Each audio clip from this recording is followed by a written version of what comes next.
biggest focus is plastic this year. I don't necessarily think plastic is the biggest environmental problem we have in the world. There are so many, it's hard to quantify, but plastic is definitely really, really high up there on the list. Plastic is an insanely amazing product, but we use it in the worst way possible. Plastic can be so beneficial, and it is beneficial to our society, but we use a product that's meant to last, scientists say 400 years, but I take that with a grain of salt because we don't really know much about plastic. It's only existed for about 100 years. For a few minutes, a few seconds even, and obviously that's not what we should be doing. We are becoming more and more aware about how plastic affects our environment, and more people are pushing to change the system that we currently live in. Hardly a week goes by before you hear that a country or a company is banning single-use plastic, which is all great, but it's still such a small percentage of the world that we need to be talking about it more and more. It's hard to get over the habits, but I think it's one of the best places to start. When we first started our zero-waste, plastic-free journey, we started with single-use plastics as well. We saw shocking videos of how plastic is affecting the animals, our world, our ecosystem, our bodies, and how often microplastic is just popping up in the world. The most recent study has essentially found microplastics all over the sea, even in the most remote areas. So plastic is a real problem, and it's something that we need to stop using now in the way that we do, or it's not going to get better. So, long introduction. But plastic isn't the bad guy, it's how we use it. If we can push for companies and if we can push for governments to be aware of how they can implement real change about plastic, then on a large scale it can happen.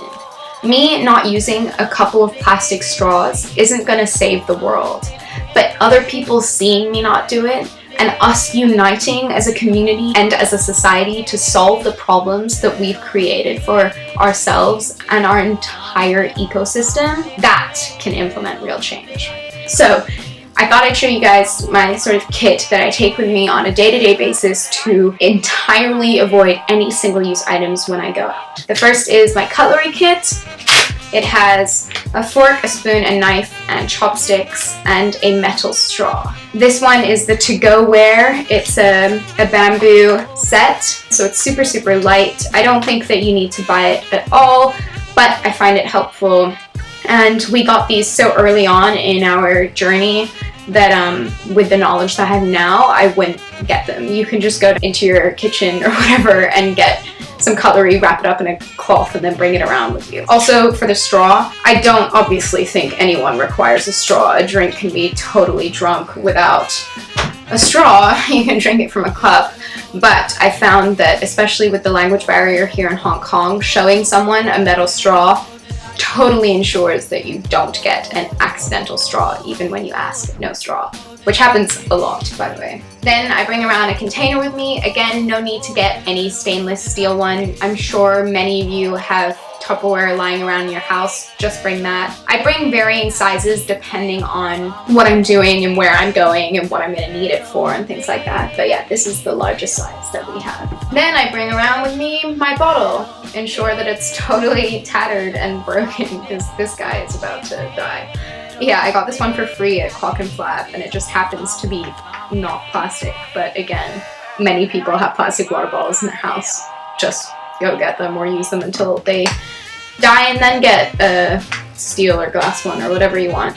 The only thing with the plastic water bottles that I would say, or even with the Tupperware, is that if you are aware of the health issues that come with plastic, if you're using hot things in plastic, or for example, if you leave your water bottle out in the sun a lot, you'll get microplastics going in, so more microplastics going into your body, which I don't know, I'm not a big fan of. And I have my hanky that totally replaces tissue paper or napkins.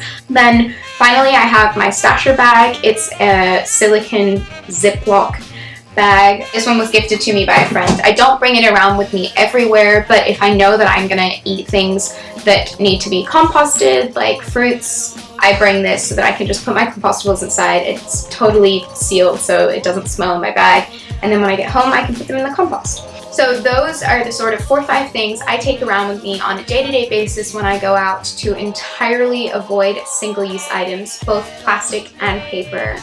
A lot of stuff that's paper is plastic lined, and single-use paper in general is not a good idea because it's still single-use. Essentially, rule of thumb, if you use it once, it's probably not great for the environment. Using up resources just for a few minutes is not environmentally friendly. Value reuse over anything, and refuse single-use plastics. That's the best rule to go by. Have a good week. See you tomorrow.